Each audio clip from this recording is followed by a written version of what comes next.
You can give it up for Joy. Miss Joy, Miss Joy. Anyway, I miss when I was young. I could stay out all night, carouse all night with bothered women and drink till early hours in the morning. I sure miss my 50s. And did you all hear in the news, and this is a true story about the mother who drove through Checkers restaurant to get hamburgers and fries for her children? Well, when she got the bag of hamburgers and fries, she opened it up.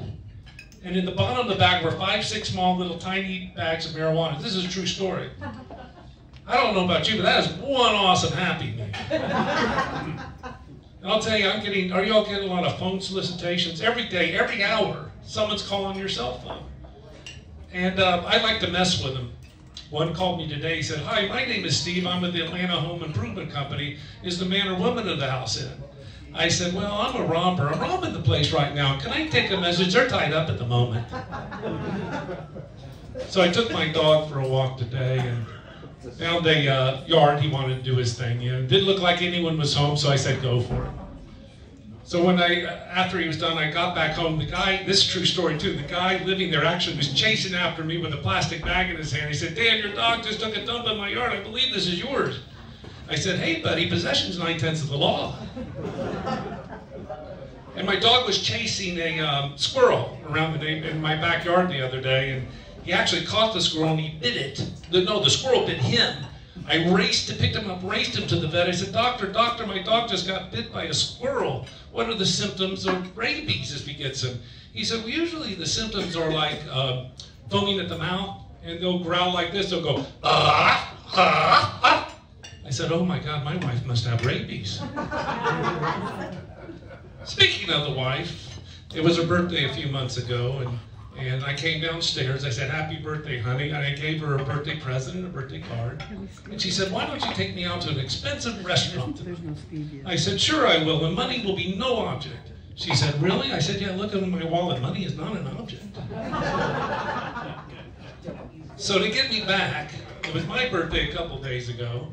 She comes downstairs and she says, "Happy birthday," but she doesn't have me a birthday card or a gift. I said, "Where's my birthday card and where's my gift?"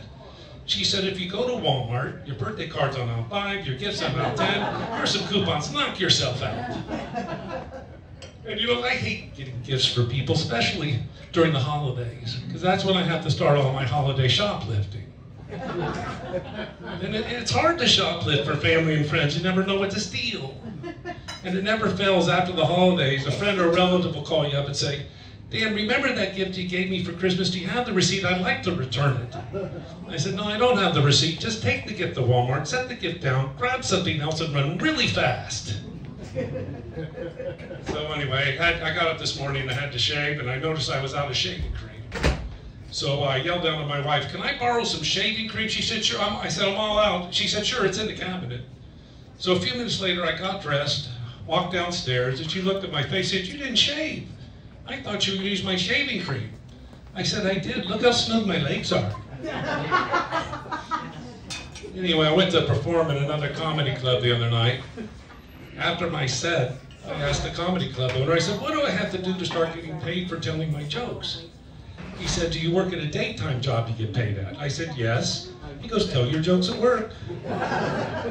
I asked my wife, "Does writing new jokes hurt my stand-up?" She said, "No, but telling them does." Anyway, what did I say? Telling them does? That's right. Telling them does. Anyway, but see, I've been happily married for 32 years. My wife's been happily married for 15. And the sex is great as long as it's consensual. My wife said to me, "I love it when you make love to me while I'm sleeping." I said, "That's nice. Why do you say that?" She goes, "Well, at least I can dream of having good sex." The other night I jumped into bed, pulled the blankets over my head, and she said, "Every time you jump in bed and pull the blankets over your head, you remind me of a pig in a blanket." I said, "So eat me." The other day, my wife tried to run off with an Uber driver, but she changed her mind because when she called him, he came too quickly. And she said the other day, she said to me, she said, "Dan, in every marriage, each spouse should be able to have one affair, at least one affair." Then she said, "Your turn." And I post a lot of jokes online about my wife and about our marriage. My wife said, I want you to post as many jokes online as you possibly can about me and about our marriage. I finally realized these are jokes of love. She said, no, my lawyer says they're admissible in court. And you know, I love the news. I get all my news on a website called nakednews.com where these beautiful girls read the news to you with no clothes on. It's $24.95 a month. My wife said to me, for $24.95 a month, I'll read the news to you with no clothes on. I said, I'll pay you $50 not to. Yeah, that's what I said. I was, the other day I was lying in bed with my wife and I said, what's up? She said, nothing, that's the problem. I was passing by a doctor's office the other day. There was a banner above the door. This is true. It said Viagra, $1 per pill, which is really cheap. My wife charges me $2. And I had sex with my wife about a year ago, about 12 months ago. The next morning she woke up, she said, Dan, I want to know, last night was real. I was not pretending. It was real. I said, really? She goes, yeah, I really did fall asleep. And I discovered I think of my best jokes during sex, which means I come up with one good joke a year. The biggest problem in my wife's marriage is snoring. My wife is so good at snoring, I entered her into an international snoring contest, and I'm so proud of her. She won by a nose. The other night I was laying in bed with my wife, and she was snoring all night. So I was poking her all night. The next morning she woke up, she said, why were you poking me all night? I said, I was trying to find the mute button. So the next night I'm sleeping with my wife and she's snoring so loudly she's shaking the bed. And I accidentally grabbed her boobie and she stopped snoring. I finally found the mute button. So the next day I'm sitting in Starbucks. Testing. Testing. I'm here for you, Dan. You are? You got it? Dan, you got it? Testing. I don't think I have anything right now. Turn the volume. We can hear you without the volume. You got it? Yeah. Okay. So the other day I'm sitting at Starbucks, next in one of the more comfortable chairs, next to this lady who's reading her iPad, and she actually fell asleep and started snoring. So I looked at her boobie and I asked myself, should I squeeze it or should I not? So I squeezed it. It didn't go well, but it's not what you think. She's stalking me now. She's 85 years old. She wants me to squeeze the other boobie. Anyway, you know what I love to do? I love to put on a bright red shirt and walk around Target and misdirect customers. Another thing I love to do is teach young adults valuable lessons. I was sitting in Starbucks the other day, and a young man came in dressed in a suit and tie and carried a briefcase. He sets the briefcase on the table next to me. He takes out of it an iPhone, an iPad, and a laptop, and he sets it on the table. And he looks at me and said, "Sir, would you watch my stuff while I go to the restroom?" I said, "I'd be happy to." Once he was in the restroom, I quickly picked up my new iPhone, my new iPad, and my new laptop, and I put it in my briefcase. And I left them a note. The note said, "Young man, when you get back, if I'm missing and your stuff is missing, apparently you asked the wrong person to watch your stuff. And this will teach you a very, very valuable lesson." In fact, ma'am, can I hold something in your pocketbook just for a moment? No, you ruin the joke if you don't let me hold it. See, isn't it amazing what people hand you when you have a microphone in your hand? It's like you're God. Now, young lady, hand me your bra. No, I'm just kidding. See, if I was a robber, I wouldn't use a gun. I'd use the most loudest microphone I could find. I'd come upon someone on a sidewalk and say, "Halt, hand me your wallet and nobody gets hurt. Now show me your boobies. Thank you, sir." And you know, at my age, it gets hard to get a job at my age. In order to get a job, you have to have experience, but how do you get experience if you don't have a job? So I started robbing banks for a living. And with my luck, the first bank I went to, I slid a note to the teller and said, "This is a stick-up." The teller read the note and looked at me and said, "Sir, do you have a resume? Have you ever robbed a bank before? Do you have experience? We just don't give our money to anybody. So you go on and get a little more experience, maybe rob a few banks, maybe a few ATM machines or so, and then update your resume, then come back, we'll see what we could do for you. And sir, next time you rob a bank, please don't use a microphone." And then she reads the note again and says, "No, I won't show you my boobies. Well, maybe one." No, so anyway, I'm too old to be up here. Just getting out of my car to come in here was a real struggle. Felt like it took me 2-3 minutes. Of course, it would have helped if I had remembered to unbuckle the seatbelt. But that's a good thing about dementia. You meet new people every day. It's not getting older that bothers me. It's not the fact I'm getting gray hair, I can't hold my liquor or my pee-pee, and I gotta wear Depends. What bothers me is the time I wasted. There's an old, you probably heard the saying, there's an old saying, it's too bad youth has to be wasted on the young. In other words, if I knew then what I know now, I'd want to start over. And I do want to start over, but I don't want to start over as a baby. I want to start over from the very beginning. I want to start over as a young spermatozoa. See, I remember life before I was born. I remember one night going on a blind date with my father, and the next morning leaving with my mother.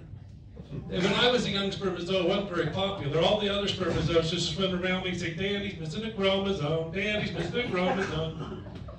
And I didn't have many spermatozoa friends. And whenever a friend was supposed to show up, they always showed up late. And then when they showed up, I would say, hey, Jack, you late?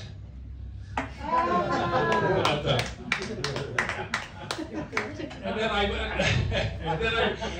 I'm never good with the spermatozoa girls, but I remember there was one I liked, her name was Mary. I swam over to her one night, I said, hey Mary, I hear the weather's nice outside, you want to come?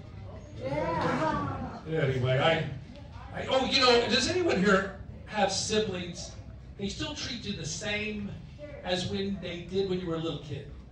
My brother's 68, I'm 65, but when we were a little kid, I always remember this. I was about 4, he was about 7. This is a true story. My mother was having a poker game, or some kind of game, and card game, and all the women were there. And my brother convinced me they were playing strip poker. And I believed, of course. And he said, Dan, come in the other room, I want to talk to you. He said, what I want you to do is sneak by Mom's strip poker game, go in the refrigerator, and get an egg, and sit on it. This is a true story. And in 2-3 minutes, a little man will be born that looks just like you, with wings and a fly around the room. True story. So I believed him, so I went past my mother's supposedly strip poker game, got the egg out, sat on it, and of course it cracked. All I can remember is being so upset, crying, because a little man wasn't born with wings and fly out there around the room. And when I looked up, all these women were surrounding me crying. I mean, laughing at me crying, I'm crying. I was crying my eyes out while they're laughing. Except one took her boobie out and breastfed me. So ever since then, every time my mom had a card game, I sat on an egg. Anyway, I went into comedy because it was part of my parole agreement. My parole officer said to me, Dan, you have a choice of 1 or 2 parole agreements. You can do stand-up comedy or sweep sidewalks. And we strongly suggest you sweep sidewalks. But I chose stand-up comedy. And as you can see, it's not going well. I took a class about 12 years ago.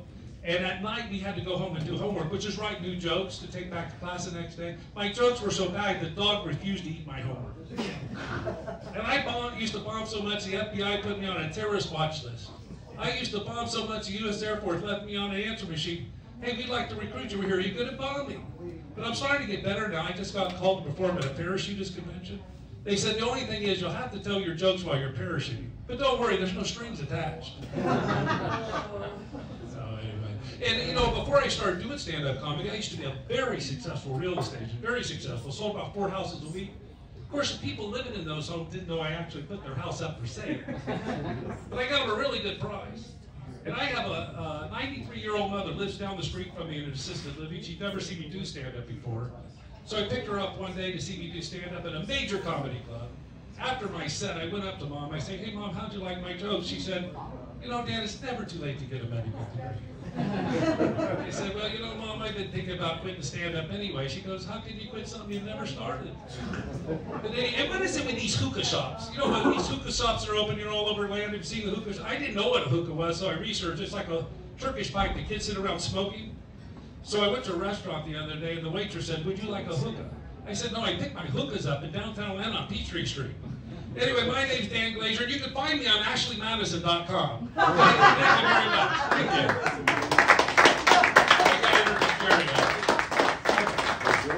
Now, I want to introduce Barry. He's a legend in this town. There's 3 landmarks. There's Big Chicken, Stone Mountain, Coca-Cola, and this gentleman I'm going to introduce, Jerry Barber. I've worked with him for years. He doesn't look like it. He's an all-American wrestler from the University of North Carolina. His comedy, he had a comedy club. I don't know how long you lived here, but it was called Jerry Barber's Comedy Club. It was the first non-smoking comedy club in the country. And he had people like Jeff Foxtree, Chris Tucker, Brent Butler perform there. In fact, Jeff Foxtree, Chris Tucker, a lot of people, he gave them their start. He was the first club they ever performed at. He's one of America's oldest working comedians, and his jokes are even older than he is. And this actually may be his last show. So give it up for Mr. Jerry Barber!